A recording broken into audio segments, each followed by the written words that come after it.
పిల్లలు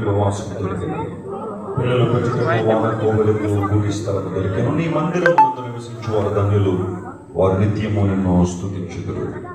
దేవుడి పరిశుద్ధ వాక్య భాగం దీవించింది. అందరూ మన రెండు చేతులు ఆకాశం చాపి దేవుని స్తుతిద్దాం. విషయం హల్లెలూయా హల్లెలూయా హల్లెలూయా హల్లెలూయా.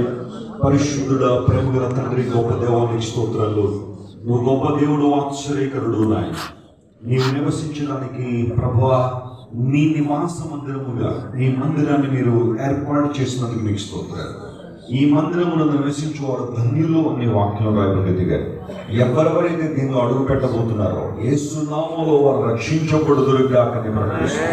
స్వస్థత, విడుదల, అభిషేకము, ఐశ్వర్యము, మీ ప్రజలకు కావలసిన సకల దీవెనలు ఈ మందిరంలో మీరు నింపుతున్నందుకు నీకు స్తోత్రాలు.